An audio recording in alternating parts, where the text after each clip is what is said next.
네, 지금부터는 심리학의 대상을 지금까지 살펴보았던 의식에 관한 것들이 아니라 관찰 가능한 인간의 외현적 행동만을 탐구 대상으로 한 행동주의 이론에 대해서 한번 살펴보도록 하겠습니다. 1913년 왓슨이 의식 내용 분석을 중심으로 하는 정통적 심리학을 비판했어요. 자아는 무엇인가? 성격은 어떻게 형성되는가, 무의식으로 어떻게 만들어지는가, 뭐 이런 부분들에 대해서 계속 설명을 했던 부분들이 아니라 심리학이 과학적이기 위해 객관적으로, 그러니까 여러 사람들이 봐도 그렇구나 라는 부분들인 거죠. 그 객관적으로 관찰 가능한 행동을 대상으로 해야 한다고 강조한 것이 행동주의의 시초가 되었다라고 이야기하고 있어요.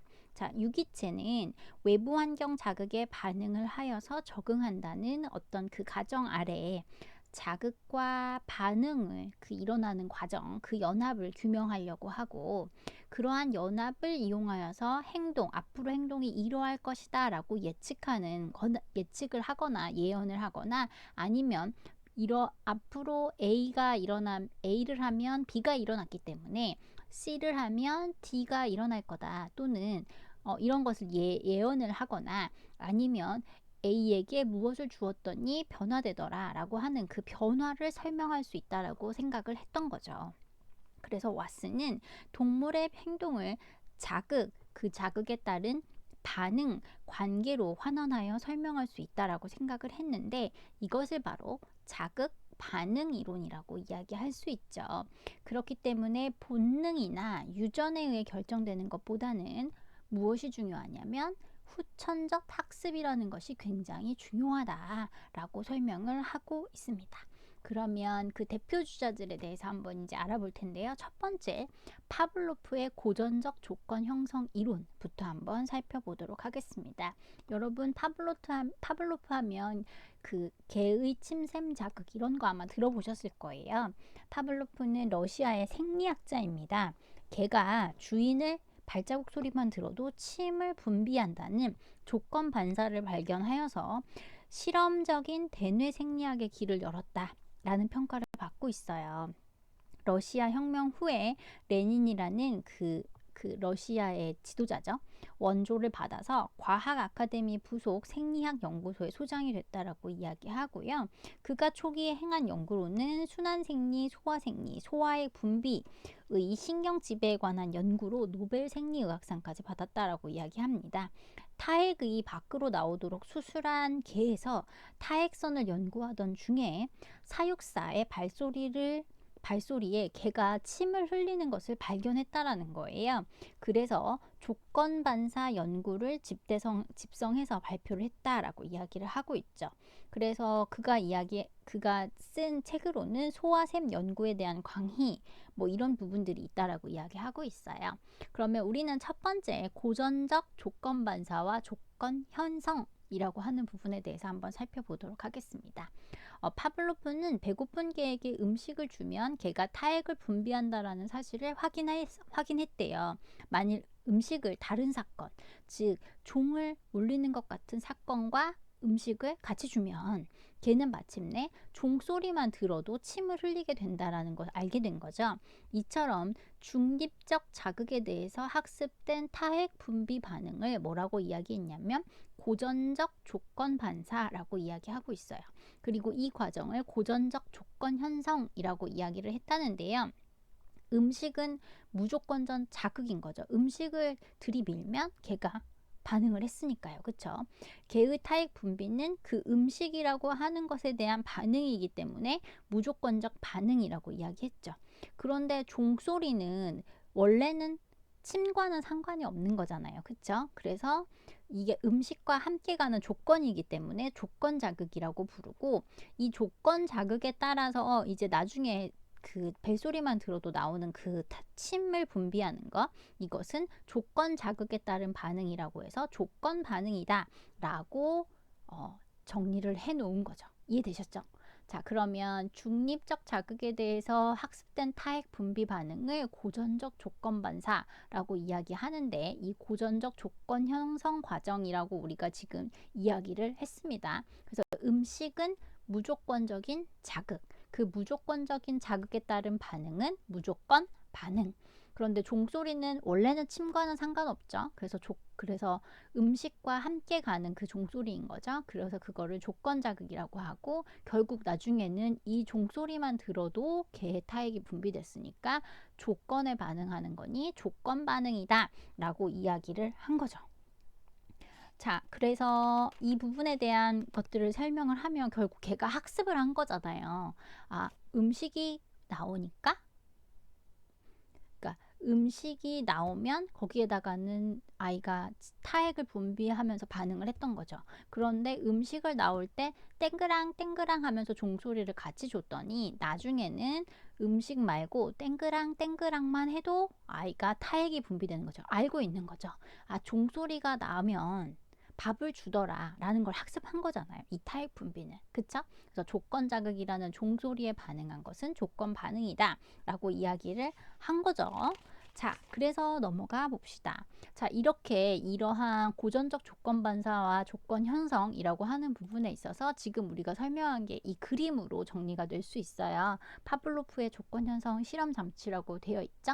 그래서 앞에 있는 게, 맨 앞쪽에 있는 게 종, 그 다음에 개의 타액이 이렇게 분비되는지 여부를 확인할 수 있는 도구인 거고, 그 다음 음식을 주는 것들, 뭐 이런 것들로 실험을 했다라는 것들을 알 수가 있습니다. 자, 그러면 이제 우리가 강화와 소멸에 대해서 한번 살펴볼 건데요. 강화 어떻게 하는 거죠, 여러분? 어떤 행동을 한 후에 유기체가 원하는 자극을 제공하여서 행동의 빈도수를 높이는 것을 우리가 강화했다라고 이야기를 하고 있는 거죠. 강화했다. 그래서 즐거운 자극, 쾌 자극을 제공으로 함으로 인해서 행동의 빈도수를 높이는 것을 정적 장화, 정적 강화라고 불렀고, 혐오 자극을 제거함으로써 그 행동의 빈도수를 높이는 강화를 부적 강화다라고 이야기를 하는데, 무슨 말인지 잘 모르겠으면 수업에 열심히 참여하면 화장실을 청소하는 걸로 하지 않게 해줄게 라고 하면 아이가 수업에 열심히 참여하는 행동이 증가되는 거죠. 이렇게 혐오 자극을 제거함으로써 행동의 빈도수를 높이는 강화를 부적 강화라고 이야기를 하고 있어요. 자, 그래서 일단 정적 강화 한번 보시면 쾌 자극의 제공을 함으로써 유기체를 강화시키는 것, 여러분 많이 유치원 때 많이 해봤을 거예요. 뭐 스티커 붙이는 거, 그래서 추가 점수를 받는 거, 뭐 이런 것들. 그 다음에 뭐 발표, 그렇게 하면 아이들이 더 잘하고 싶어서 여러 가지 그 좋은 행동을 높이는 거죠. 이거를 정적 강화라고 하는 거고, 그 다음에 어떤 벌로 줬던 거를 제거하는 것, 그래서 좋은 행동을 높이는 걸, 이걸 부적 강화라고 이야기를 할 수 있습니다. 자, 그래서 여러분 한번 살펴보시면 조건 형성이라는 것이 한번 이루어졌다고 해서 조건 자극이 계속해서 영원히 작용하지는 않아요. 그쵸? 그래서 한번 살펴보시면 종소리를 타액 분비를 위한 조건 자극으로 만들 수는 있어요. 그런데 음식을 안 주고 계속 종소리만 제시한다면 강아지가 침을 흘릴 필요가 없게 되는 거죠. 그렇죠? 그래서 그 종소리가 효과를 잃게 되는 것, 이거를 우리가 소멸이라고 이야기할 수 있어요. 그래서 고전적 조건 형성 이론에서 강화와 소멸이라는 것이 있는데, 강화는 어떤 행동을 유기체가 원하는 자극을 주어가지고 행동의 빈도수를 높이는 것을 강화, 그다음에 소멸은 어떤 좋은 자극을 주지 않던 좋은 자극을, 어떤 조건 자극을 처음에 만들 수는 있는데 그것을 몇 번 제시하지 않으면 그것이 효과를 잃어버리게 되는 것, 이것을 소멸이라고 이야기할 수 있습니다. 그래서 지금 강화와 소멸에 대해서 정리를 한번 해봤고요. 다음으로 여러분이 살펴보신 것은 자극의 일반화와 변별화입니다. 일반화라는 부분은 어떤 때 많이 쓰이죠? 일반화? 이게 모든 사람들한테, 그 다음에 일반적으로라고 하면은 통상 어느 정도라는 부분으로 이해할 수 있을 것 같아요. 그래서 자극의 일반화는 원래 자극과 비슷한 조건 자극에 대해서 조건 반응하는 것을 여기서 이야기를 하고 있어요. 그래서 예를 들면 어떤 소리에 타액을 분비하도록 조건 형성이 된 개가 있다고 하면 비슷한 소리에 같은 반응을 보이는 것을 자극의 일반화라고 이야기를 하고 있어요.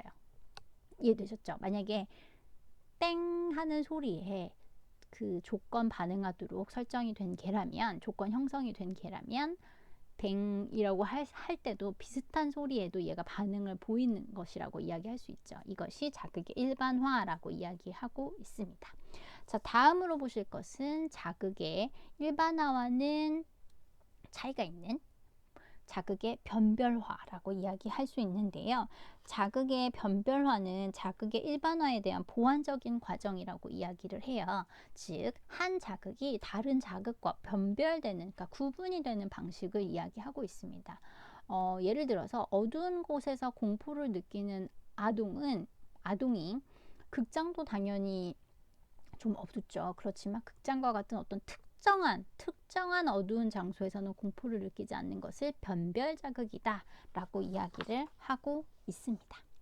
그래서 자극의 일반화와 변별화에 대해서 고민을 하시면 될 것 같아요.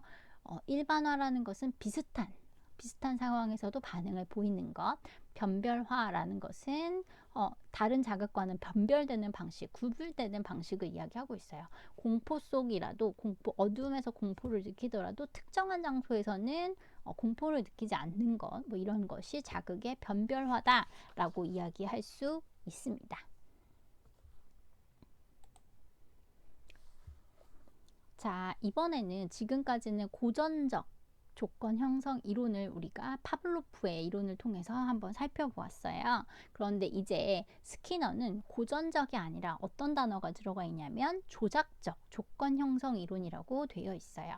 자, 스키너라는 사람에 대해서 좀 일단 알아보죠. 스키너는 미국 펜실베니아 주에서 태어났어요.